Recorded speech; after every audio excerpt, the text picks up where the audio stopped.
Good morning or afternoon or wherever you might be in the world. Today is Thursday, September 20th, 2018, and this is the Kubernetes SIG Architecture meeting, and I am your host, Jay Singer DeMars. And if you want to follow along after the fact or right now, our agenda is available at bit.ly/SIG-architecture. And we have a relatively truncated agenda today, mostly dealing with conformance stuff. So without further ado, we'll go to the first agenda item, which is concerns regarding proposed proliferation of conformance profile and desired alignment between SIG architecture and conformance working group. And then see this pull request, which is in the community, it's 2651. And then we'll close on the conformance test criteria. So I know there's a few stakeholders in this conversation here. So what I'd like to do is just open the floor to whoever wants to start. And I think, Brad, you might be a logical place to start because you were the one who voiced the concern. And then we can go. Sure. Sure, thank you. Yeah, you bet. Appreciate it. So, around this topic, there were a couple things that popped up from a conformance point of view that were a little concerning. And I'm hoping I'm not taking people out of context. I truly apologize if I am. But, there was one comment, I think, from you about we need to limit the total number of profiles to ideally less than a dozen. Otherwise, conformance will lose all meaning of the test matrix complexity. And then I think there was another one that said, I think we can take a common set of functionality for the first profile that includes RBAC, load balancer services, dynamic provisioning, and storage class. And so when I saw both of those, and again, I'll apologize if I took these out of context, but what I looked at when I saw both of those desires to do profiles, I really felt from a process point of view, jumping right into creating new profiles is the wrong approach. We really need to be asking, why can't my favorite item be added into the core conformance test suite?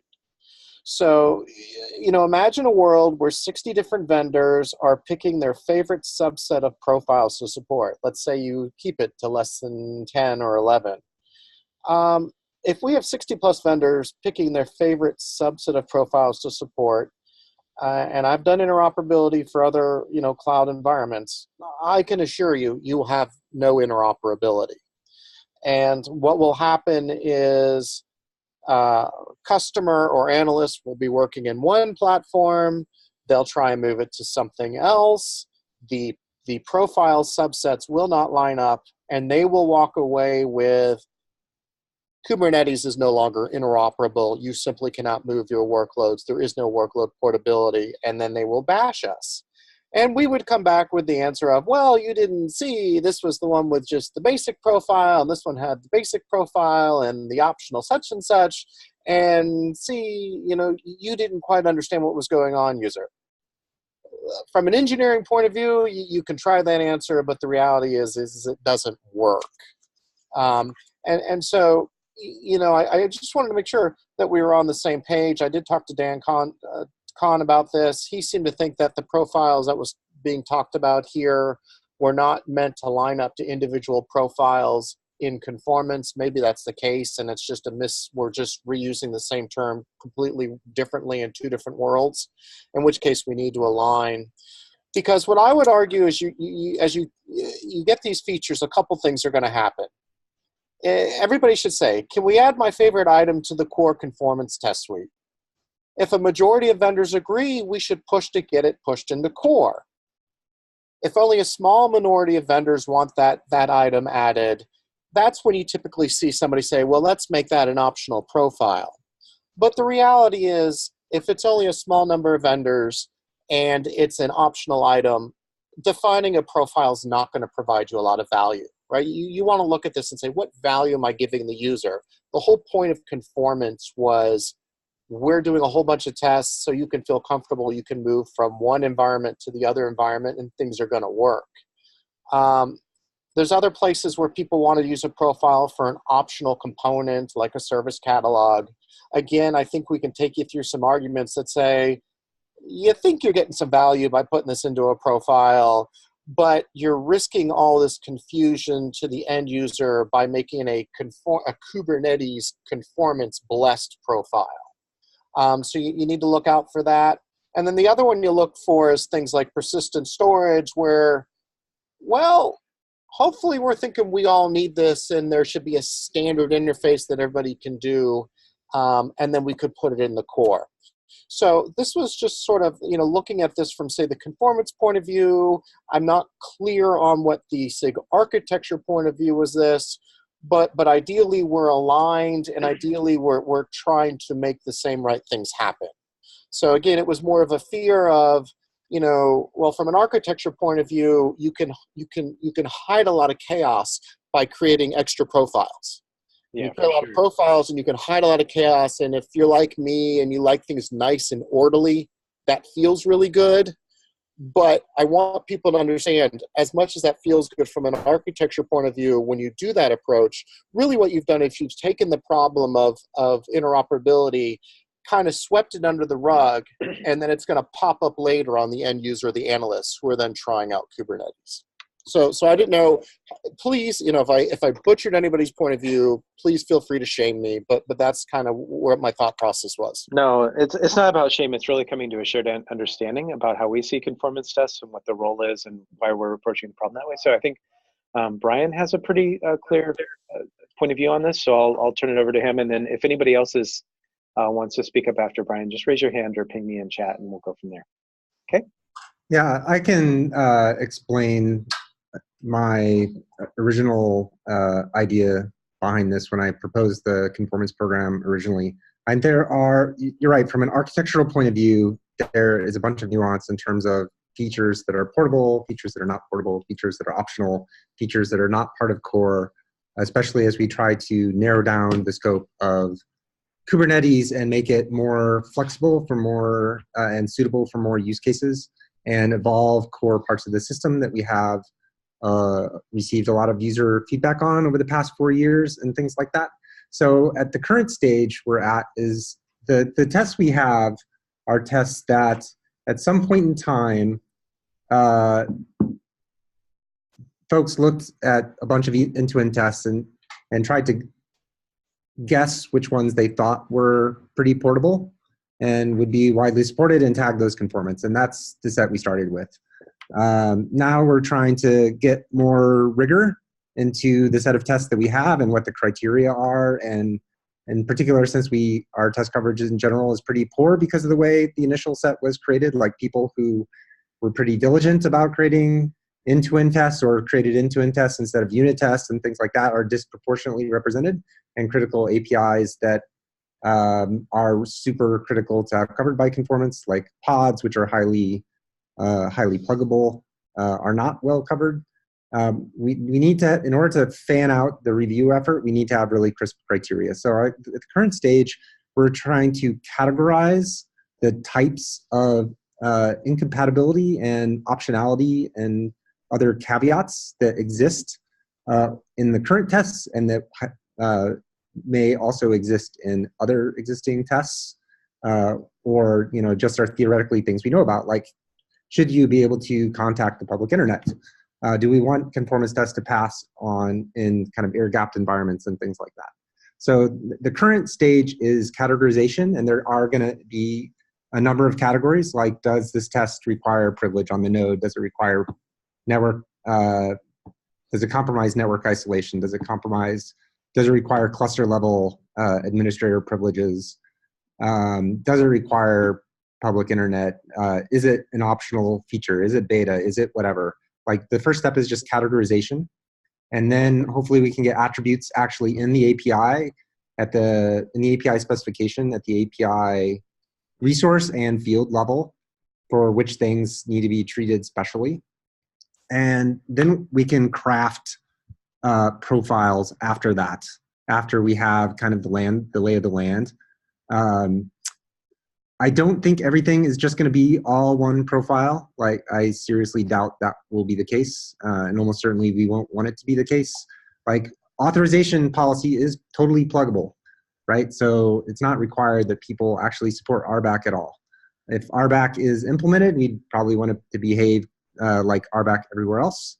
But it would be reasonable to not support it, in my opinion. And RBAC actually has usability issues, right? And we need to fix those issues. But there are reasonable reasons why you might not use that. So that's just one example, but there are a number of features that are sort of in that category where things are supported in different ways. And some things we haven't even figured out how to abstract enough for conformance, like storage volumes as just one example. There's no network attached volume that is available everywhere. So we have to figure out how to abstract that using persistent volume claims and storage classes and things like that before we can even begin to think about covering that in conformance. So I don't want to end up with the cross product of 12 different profiles. I totally agree that would be a nightmare and conformance would become meaningless. I could see an additional profile of optional, slightly non-portable, but super commonly supported functionality. That may be a way we want to go. But the last proposal I saw is that profiles be completely, purely additive, which is a lot simpler than being subtractive. So I would like to think about that. And as enterprises get a lot more serious and concerned about security and prioritize that more, I think we'll see much more lockdown environments where many operations aren't going to work at all. And we'll want to have some sort of level of conformance for those. And I don't think we know exactly what that looks like yet, but I do want to make sure that we have a way of confirming portability. Because if if different things can be locked down on every single environment, again, we'll be back with things in practice being non-portable, right? So that kind of lockdown feature set, it's going to be critical to define some sort of profile around that. And I'm thinking that it probably should be the base profile. Like this really, really, really should work everywhere. So in terms of mitigating cross-product effects, another approach we can do is have profiles be cumulative. Like you must support everything and all the profiles below this one. So I would like to explore those kinds of options, but until we actually do the categorization and develop propose hypothetical criteria, we're not really going to know the extent of the problem and start to be able to craft the buckets we think we need to support. Right, and I hear all that, but there's a key process step, which is, and I'll take R back, there really needs to be a discussion with the 60 plus vendors where you get a good feel for how many of you really think you have a plan to support this. Because if pretty much every vendor raises their hand, I think I can make the case, put it in core. And then if only 10% of the people raise their hands, well, you can create a profile, but if you're thinking you're creating that profile and you are contributing to making Kubernetes more portable across platforms, I would argue that I don't think you're getting as much impact as you might think by creating the new profile. That's why I really want that process statement of having those conversations, because what I'm expecting to happen and what's happened in the past is of all your list of cool things, there's going to be a certain list that pretty much everybody wants to do. And we should push and motivate to get everybody to put it into the core, because as you put it into the core, and that's the piece that is the big piece that truly you can think about, that if I take my stuff and I move it from one platform to another, I can be guaranteed that's going to work. That's really what you want to happen first as the best option. Best option is, and I don't know what the case is because I don't think anybody's asked, but if we defined what an RBAC profile is, I would love to hear if it's 60 vendors that are saying, yeah, we all want that. In which case, squash it like we squash multiple commits, multiple PRs into one PR, make it into the core. Every time you can find an option to make something into a core, or you can find an option that, well, it's such minimal 10% of the vendors are going to support this anyway, well, then it's not worth I mean, you can define a profile, but it shouldn't be part of the conformance suite type of profile. That's the kind of discussion I think you want to have, because it motivates the core the core profile, which is what you're going to have for conformance, be the thing that gets stronger, better, and then that the rising tide lifts all the boats of the Kubernetes platforms. So the concern was, again, maybe we'll hit the magic one that it's defined to be a profile and only 50% of the vendors can support it, and in which case you got to have a discussion. Brad? But I think that should be a process we should have in place and do, just because I think RBAC's going to squash into the core, is my opinion. So some other people have had their hands up. Oh, I think it's Joe and then Dims. Yeah, I'm done. Thank you. Yeah, I think I don't want to over tilt on vendors. And when I look at sort of how other communities have, essentially had vendors driving the product, I think that's one of the things that we're trying not to do in Kubernetes. And so, arguments that start with, let's just pull the vendors and do what they say, is not going to carry a lot of weight with this community. And I think part of it is that it's up to us to lead, not for the vendors to lead. So as a group, we need to be principled in terms of why we're doing stuff, who the users are, and really focus on those end users. And I think not all users are going to necessarily come through vendors. When I look at, say, the Linux kernel, like if we actually talk to vendors, we'd be looking at like the mainstream, distributions. But because a Linux kernel has well-reasoned interfaces between the kernel and the rest of the user space, it means that that kernel can be reused on everything from, an Android phone all the way up to an IBM mainframe. And the fact that the Android phone is an embedded use of it, or the fact that you can put it in, a little blue Linksys box and it can actually, play duty there, is a huge benefit to the Linux community. And so I think as we look at conformance, and conformance is going to shape the assumptions that people make as they build past the ecosystem of these things. Yeah. So I apologize for using that word. Brad, can you please let Dim go?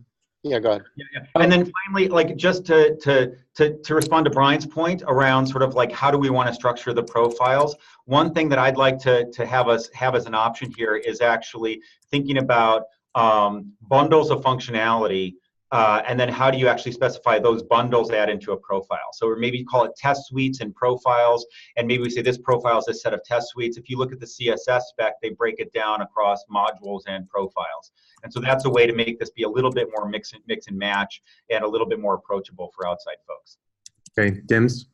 Yeah, Joe said most of the things that I wanted to say, but then the other one, a couple of things that I wanted to add, which was like more practical, is we have 60 vendors who have said that they tried the test suite and things like that, but I don't see enough feedback from those vendors saying, look, this test doesn't make sense. Look, this thing being tested is not right. So, and just for example, right, the practical problem why one of these things started was the use of the privileged flag. And I don't think a lot of people will switch that off. But then when they are doing a conformance test, they'll switch it on so that they can pass the conformance test. So that is not what we would like to encourage, right? So that is from the practical point of view. Then there were some people who came up with saying, okay, this needed the internet, so the air gap. So that kind of feedback is fine, that the test is not working. But what was missing from the 60 vendors is nobody looked at the existing test suite and whether it actually made sense that each test that are there actually did something important, right? So that is the feedback that I would like to get from the people who are working on these tests at different vendors. And I want them to engage in the community just like everybody else does, create issues, create PRs, and follow the community process so we can, I don't want to give the vendors more, say than other people who are working diligently on this kind of testing, Brad. No, just a second. Aaron, you made a comment in chat that scrolled off my screen. Did you have anything to say? No. Nope. Anybody else had something? I didn't see any other hands raised. Okay, go ahead, Brad. Yeah, I want to apologize. I mean, when I say vendors, I do mean it in a more expanded form than just vendors. It's whoever is providing a kube environment for people to run. Again, the concept of conformance is me as an end user. I want to feel like I have workload portability. That's the goal of conformance, right? So I can go from here to maybe what is, say, a vendor's environment to maybe to something else that's not a vendor's environment, what have you. And I apologize for me being a little sloppy with my terminology there. But the concept is, can you look yourself in the eye and think, well, if I define all these profiles, I've made things better for my end user. So leave the whole vendor thing out of it. If you define a whole bunch of profiles, do you really feel you made things better for your end users? I would argue experience has shown when we've done this in the past that when you add all those profiles, pretty much you end up surrendering on conformance. That's the concern. And that's why there's the desire to say, and it lines up a lot with what Dim said. If the tests are wrong and people haven't challenged the tests and reviewed the tests, that is, I think, completely in sync with my concern with there being more process there to say, make sure we get this right and try as best we can. I understand the wheels will fall off on Brad's wonderful approach eventually. There'll be something that is worthwhile that couldn't have gone into core. I think you do your end users a disservice if you don't at least try and ask that question first. That's what I'm saying. Just remember that poor end user who has now got to think about, multiple profiles and really can I map from this environment to the other. That's who I am truly worried about. I know I mentioned vendors, but I am an end user focused person. Well, I'll just read Aaron's comment from earlier, which is you're really preaching to the choir. Like, we hear the concern, we share the concern. Okay. I don't want to define a dozen profiles that are all completely independent. Matt? Right. Matt? So when I look at this, and I made the comment over here, there's kind of two different things here, right? There is conformant because that really helps the end users who end up using the clusters. But for the vendors, they're trying to market and make sales their products, especially as they're trying to get everything to take off right now, right? And so I bet you for a lot of them, it's get that conformant stamp on there so they can say it's conformant Kubernetes, so they can use that in their sales and marketing strategy. But if we're interested in the end users, that means we need to be able to listen to them. And are vendors going to take the time to do that? They're probably most of them are probably trying to get their distros to take off right now. And so they're not putting that time into necessarily listening into end users as they're dealing with sales and marketing and pulling stuff together and trying to make it the experience great. So is this kind of two different purposes here? Are we making compliance for the end users? So we need good end user feedback, while at the same time the vendors have to pass it, but their goal is different. And so it's kind of apples and oranges, but we need to make it all work. Jace? I was just going to say, I think intent and implementation should be separated, because as architects, we need to be focused on implementation, and the intent of how it's used should be driven by that, the architectural roadmap. So the core purpose of what these are trying to accomplish is that we're trying to provide assurances to end users that workloads that they have will work in a similar way across different cloud providers and vendors. And we're trying to also provide sort of those guardrails and walls around what constitute the core Kubernetes experience. And so those things together, sure, they may have implications in terms of how saleable a product is or not, but honestly, those concerns shouldn't be, that's not our problem. The way people deal with these tests in the real world is something that is outside of our concern. We just have to make the best choices we can on behalf of our user community, and the providers that are trying to follow these tests should do so in good faith and be consistent with the purpose of those tests as well. So I don't like the idea of drifting off into, is this something that's done for market value or not? It's like, we have a purpose, let's do it, and let's do it extremely well to the benefit of our community. Okay. Next, Tim hasn't spoken yet, so okay, I think we're all in violent agreement. We're just talking about it differently. I kind of want to move along because everything that's being said is being regurgitated in some different fashion, saying the exact same thing. I think we all agree to many of the same concerns, and I've been in this effort since Epoch, and I've heard the same story and shtick from different people. We are generally saying the same things. So we have a lot of people on this call, and we have a lot of other topics to hit. So I think we can probably move on. So, what is the answer to your question of if somebody thinks that RBAC should be a separate profile, is there a process in place where we can at least see if, well, maybe it really belongs in core? There is no process yet. We're at the stage of categorizing right now. So after that, we'll know where we are, and then we can start figuring out what to do about it. Okay, and where is that? Just, is there a special work group that's been created for that? I would argue that this is the appropriate forum for those kinds of discussions, because SIG Architecture is in charge of defining what conformance is for this project. Okay, I'll start attending. Okay. Speaking of which, Aaron, where are we on the conformance test criteria? Last time I looked at the doc. Let's pop the doc open, I guess. I can share my screen. Let me just close some things you're all not supposed to see. I cannot share my screen because the host has disabled it. Maybe somebody else wants to do it. But okay, I am a co-host now. Let's try this again. Okay, cool. So this doc was sourced from this pull request. I'm the owner of it, and then Tim, Clayton, and Brian are supposed to be the people who give sign off. In looking through a bunch of the feedback, the biggest concerns I saw repeated a couple of times were around beta and optional features, which I kind of want to punt to out of scope.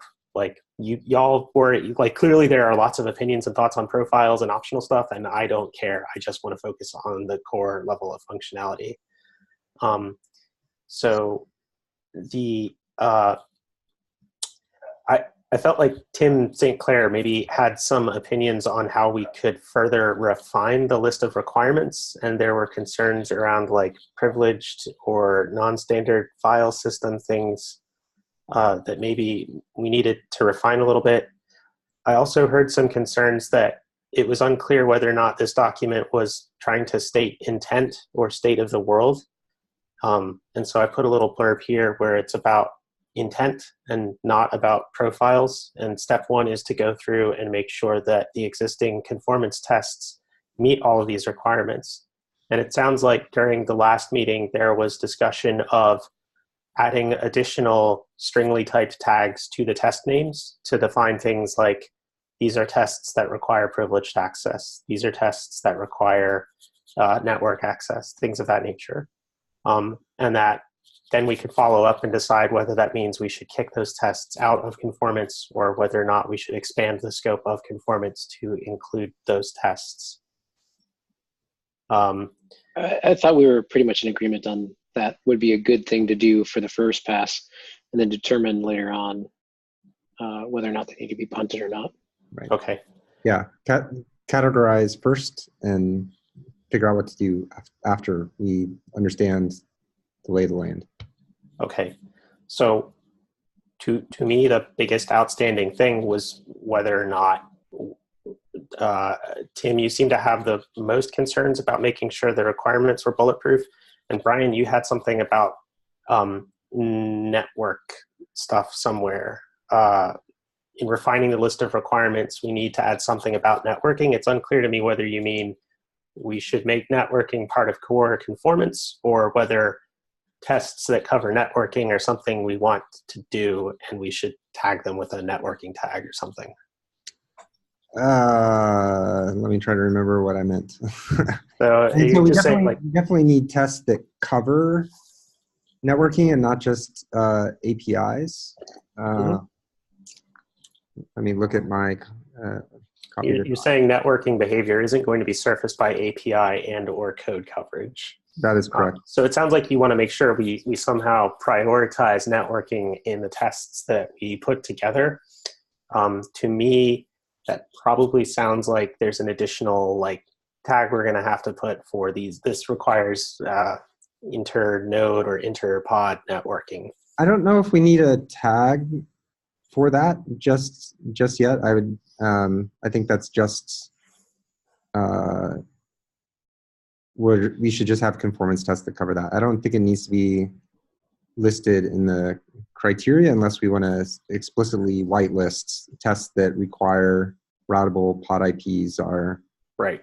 allowed and encouraged. Okay, the concern would be that there could be Kubernetes clusters today that are single node that don't meet that requirement that would fail conformance as soon as we start adding these tests. Yes, that is an example of a complication. And so both tests that are run using some emulation environment like Docker and Docker wouldn't do real networking. I guess they could still pass. Maybe that's okay. But yeah, single node like Minikube wouldn't be able to pass at that point. I think we do have some tests that, due to the way they label or taint things, require multiple nodes already. So we have to decide what we want to do about that. That may just need to be a special case where we say, well,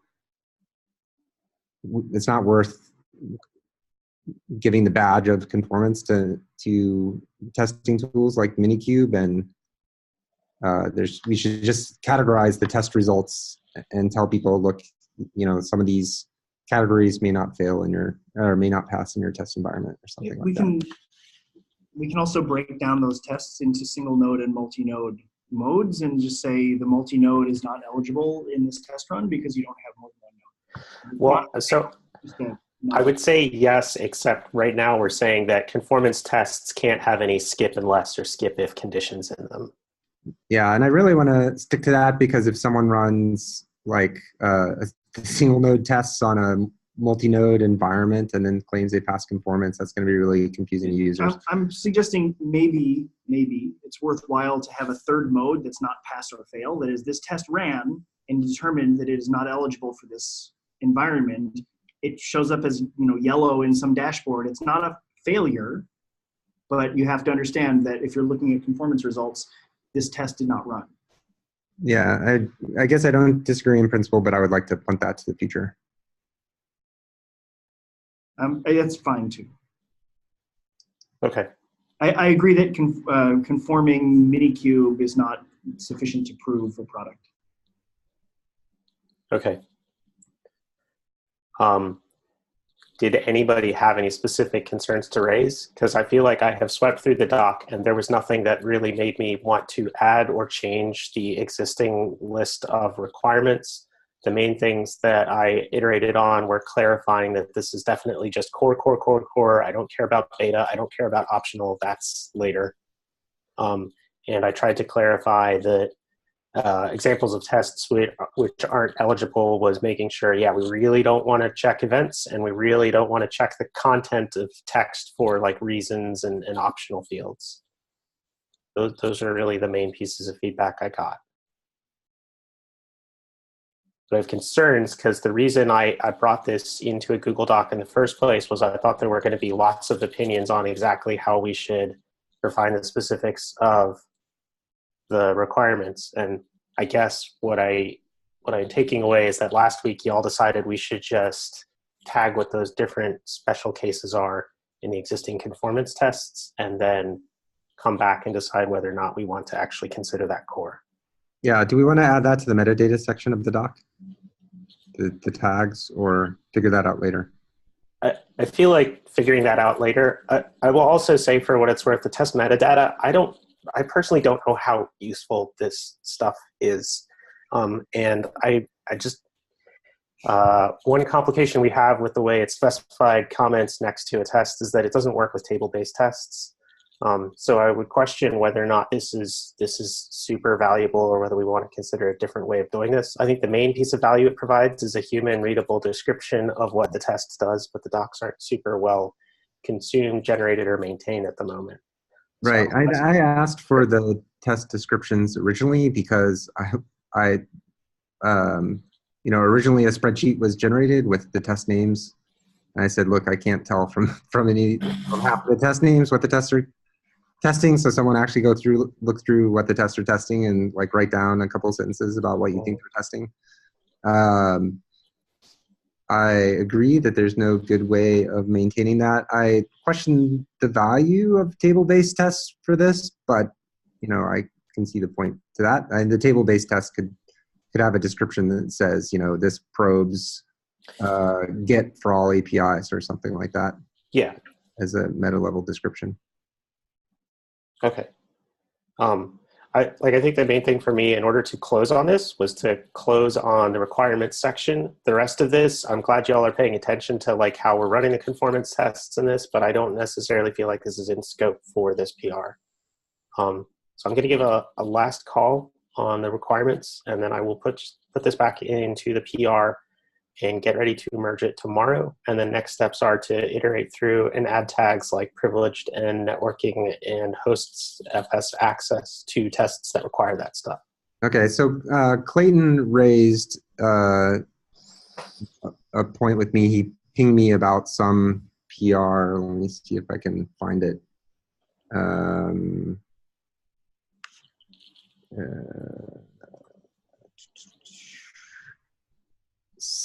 61886. Event set scheduling is broken in combination with admission plugins. 61886. 61886. So this is another case where in some environments they may reasonably lock down the use of tolerations and node selectors and things of that nature.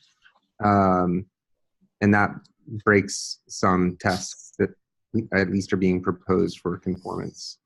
I guess it's similar to the single node multi-node. We have an additional thing, which I haven't figured out what to do about yet, that some providers may have nodes that are tainted that then the conformance test wouldn't naturally run on. So as long as there are a sufficient number of nodes, 1 or 2, that are not tainted, conformance could pass on those nodes, and the other nodes could be completely incompatible, and that wouldn't get surfaced by the test. I don't know what we want to do about that. There's already a PR for this that Klaus did, and that's exactly a comment I raised. As long as it's greater than 1, because it could be already tainted, then that's like, it just needs to fail if it can't run at all across the suite, the pool, I should say. I think this is one of those questions where even if there are some implementations that lock things down, do we want to say that, like, if you have full admin on a cluster, you should have full admin on cluster, right? And you should be able to modify taints and tolerations and actually make that work. And I think this is one of those hard decisions. Like, I'm uncomfortable with some of the things that GKE does, for example, with respect to, I try and tune some of the things that are installed onto a very small cluster, and it goes behind my back and modifies those. Like, is that conformant behavior? And I think we should probably think about whether that's something that we want to be conformant or not. Well, I mean, this is a standard admission plugin that is shipped with Kube Core that can be turned on and enabled, that controls scheduling policy. And if you choose to control scheduling policy in this way, shipped with Kube, then you will fail this conformance test. I don't think that's, you can't have a conformant cluster and then say, here's the official plugin to make your cluster non-conformant. Well, there's all sorts of things that you can do with admission, with our standard plugins that'll break our conformance tests. Well, so that comes back to the issue that was raised before about how much we want people to game conformance tests or like change standard configurations just so tests can pass. And then, that's not the same experience as users. That may be another reason why we need some kind of profile that's worth thinking about. Like, do you support standard set of cluster admin things? Do you support, I don't know what that might be, but because I think there is a difference, and I think we see this with our customers, where some customers want full admin on their cluster. They want to be able to do this stuff. And then there's vendors who are like, I'm not going to give you full admin because this is a managed cluster, not an actual sort of self-managed cluster. And there's different capabilities that we may want to represent to users across those two different profiles. Yeah, so it's worth starting to catalog those things as they come up so we can think about how we want to deal with them. Because again, I think, we're hearing, I work for a vendor, but I do care a lot about the users, why I wanted conformance in the first place so that things could be reasonably portable. And some people want things very, very locked down. And that, so we may even need tests to prove that things are locked down at some point. I think there may have even been a CAP proposing some kind of security conformance test and we need to think hard about how that might look or how that might work.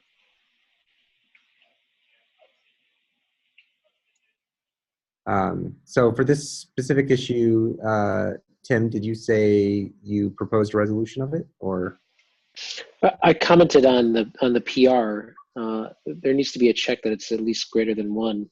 Otherwise, you can actually, the way the test is written, you could actually not schedule anything of 0 and have a return of 0 and it'd be okay. So it went to the opposite spectrum. So right now we need to have at least 1 to make it solid. Otherwise, we need to error out or fail of some kind, failure of some kind. Okay, so the test is just not rigorous enough as well. Okay, so this one we may need to follow up after, but I mean, I don't think we need the criteria to be perfect. And what I found is, as we review tests, more issues come up than we thought about before. So for the set of people that we're spinning up, like Aaron, Tim, on reviewing the test, just like if something is not in the list, just raise it and we can discuss it and we can document the resolution of that. I think Yeah, that's I think how we have to operate.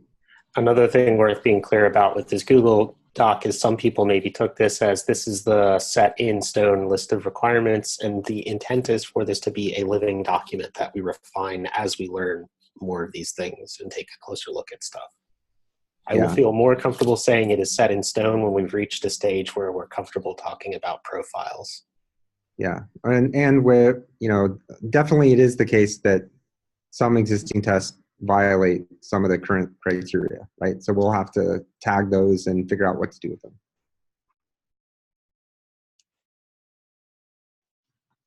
Great. That's all we have on the agenda today. I don't know that there's any other announcements or anything. Just if you received the vote request from CIVs, please go out and vote for the next steering committee members. And anything else, Brian? No, that was I wanted to make sure we had enough time to discuss conformance. It is a top priority for the project. If you do want to help, please do reach out to folks on the SIG Architecture mailing list or to Aaron or Tim. We have a bunch of tests that we're trying to convert to conformance or evaluate whether they can be converted to conformance, and we also just need probably a lot more tests just written, especially to cover these areas of the API and the other behaviors of Kubernetes that are highly pluggable, that have multiple implementations. Because those are the areas where they really might be inconsistent across different providers. And the optional behavior we'll have to deal with eventually, but we don't even have coverage of half the pod features at least right now. So that pods, kubelet is highly pluggable with CRI, CNI, CSI, and there are other implementations of all the node components at this point as well. So Tim's. Quick question. So right now we're sticking all the information in a string. Are we going to actually change some code to make a map of some sort for the information that we would like to store? You mean all the tags and stuff? Yeah. Yeah. That would require people working on that. So I don't know if yes, that's why I'm asking. So I asked about this 2 weeks ago, and I was told that is considered orthogonal to this effort, but I think we all agree we're bending Ginkgo well past its breaking point. And I'm trying to see if I can find some of my teammates who are interested in attempting to refactor how we do some of this stuff. Ginkgo's not strictly necessary. I think we were using Ginkgo because we needed JSON results, and that's not. There are other examples of people doing much the same without Ginkgo, but that does require engineering effort. Yes. So Aaron, just for context, I spoke with Mithra about this a couple months back, and she agreed that this was really something that we can do to de-grit the machine of our testing and basically move away from Ginkgo. I don't know if we're able to staff it yet. Yeah, exactly. So there's another project that's made some headway on that, and we have a community member who's working on refactoring E2E framework, but that's not necessarily the same thing as divesting ourselves of Ginkgo. So DIMS, if you know of anybody who's willing to work on this, please send them our way. We all agree it's well past time. Okay. And do we there SIG testing? Yes. Everybody who touches it. Well, just in terms of like email channel or something. Yeah. SIG testing for sure. SIG testing. Yeah. Okay. Awesome. Okay. Thank you. Great. Okay, everybody, have a great rest of your day, and we'll see you in a week. That's all. Thanks a lot, and thanks for raising the concern, Brad. Yeah, Bye, thanks. everyone. Bye.